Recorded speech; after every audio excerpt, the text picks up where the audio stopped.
Hello! So it is the end of the month and I wanted to do a reading wrap up for the month of July, and to be honest, these are some of the books that I have finished recently.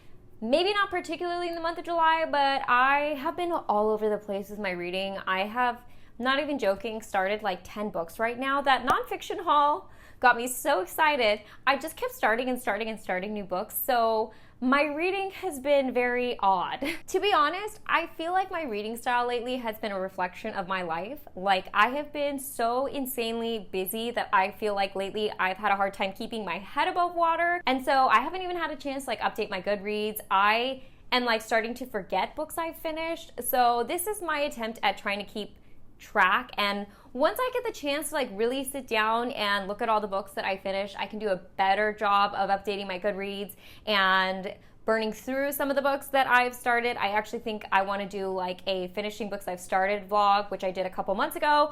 But yeah, let me know in the comment section down below if you guys are like that too, if I'm the only one who does that. But yeah, my reading is definitely a reflection of my life right now. But I have some thoughts and I wanted to share with you guys some of the books that I did recently finish, so we're just gonna call this a reading wrap up. One of the books I recently finished was The Radium Girls by Kate Moore. I really enjoyed this. I give this a 4 out of 5 stars. I really like Kate Moore's writing style. I feel like it's very easy to digest, and even though this was something that was very tragic that happened, I enjoyed the storytelling that she did. So it didn't feel like she was just regurgitating information or just laying out dates or events that kind of happened throughout the whole process of the Radium Girls getting justice. I felt like she did a good job of really diving into each of the women's lives, giving you the backstory, giving you the impact, not only the impact on their lives, but the impact of the lives around them. So it really painted a picture and helped you really relate to the women. Not only that, but I really enjoyed the pacing of this book. I didn't find a point where I was dragging through the book or trying to slog through it. I felt like everything was very fast moving. I was interested the whole time.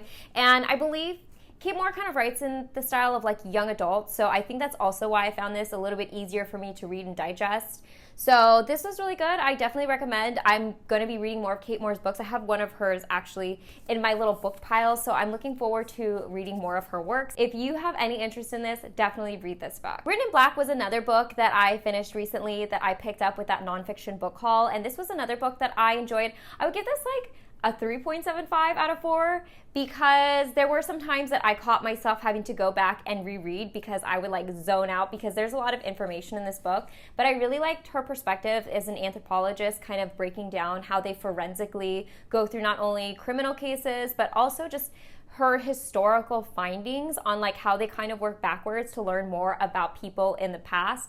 And the way that this book is written is really cool because it basically goes from like head to toe and explains all the differences of how bones form, how they kind of interact with different like pockets in the body, how you kind of can tell someone's lifestyle from their skeleton.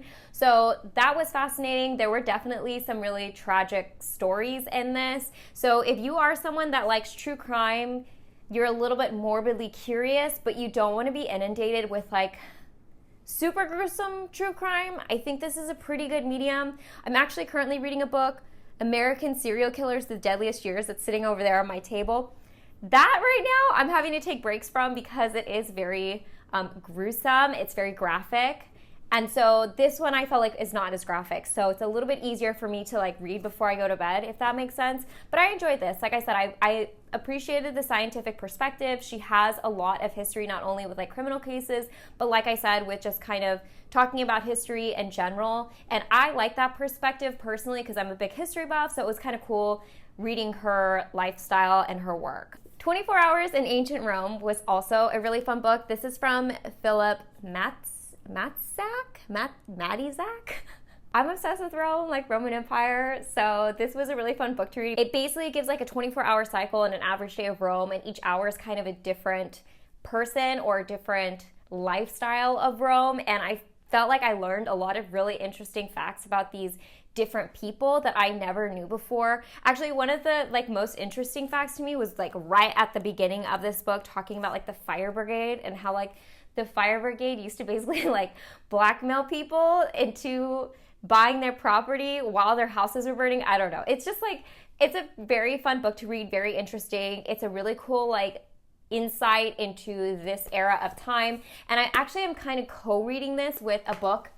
Again, I haven't finished, but I'm working on this, and this is A Fatal Thing Happened on the Way to the Forum, also based in ancient Rome. This is more about like murder in ancient Rome and like how commonplace it was and how it really was kind of a vessel of political influence and power. And so co-reading these were fun together. I'm still working on this one, like I said, so it's not in my reading wrap up, obviously, but I would definitely read more books from this author.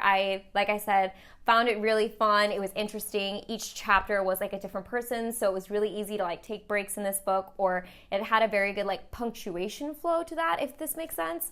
But yeah, this one was really good. I enjoyed it. Deluxe, How Luxury Lost Its Luster. This was a book that I started a couple of months ago.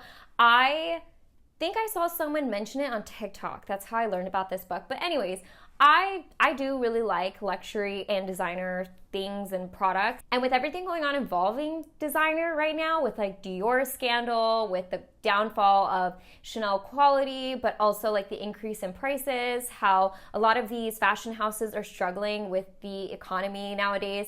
This was actually a really interesting read. I will say that I do think that this is a little outdated, because even some of the things I was reading in here, I was like, I don't even think that's how that works. But basically, this is a really good breakdown of like the business of luxury, how they kind of draw you in with not only marketing, but kind of the ethos of the brand and brand recognition. Not only that, but there were some really interesting chapters about like the craftsmanship of some of the luxury designer goods. Like they talked about Hermes.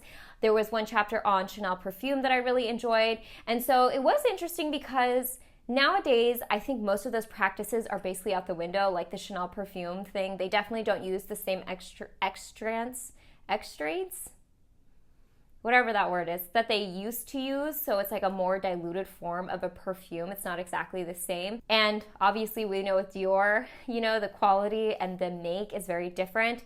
So it is kind of interesting how these designer houses have been creating more of a way to have bigger margins and profitability, but also appeal to like the common person. That to us, luxury seems like something that's attainable for only the rich, when really they're marketing to like the middle to low class people, because it's an aspirational lifestyle. So I felt like there were so many different angles with this book. There were a lot of different perspectives, like I said, from business to globalization to quality to how the products were made to how they're marketed. Each chapter was on a different thing. So I did find this interesting. Like I said, I do actually believe a lot of this is outdated nowadays. But if you guys are interested in any of that world, I would definitely recommend this as a read. For me personally, this was very, very interesting and very insightful and informational. So anyways, guys, like I said, that was my reading wrap up. It's a little quicker, but like I said, will hopefully have a bigger reading wrap up for you guys in the next month. I do have like a ton of books that I've started that I'd like to finish and just kind of complete a lot of those books, but I just wanted to kind of update you guys on how my reading has been lately, because I do still do a good amount of reading, and I'm trying to be more active on this channel because I really enjoy doing booktube and hanging out with you guys and watching booktube myself. So anyways, I hope you guys enjoyed. Let me know in the comment section down below if your reading is anything like mine, if you've read any good books this month, or if you have any recommendations for me. I would love to hear them. And as always, I hope you guys are happy and healthy, and don't forget to rate, comment, subscribe, share with your friends and family, hit that notification bell, and I'll see you guys in my next video. Bye guys!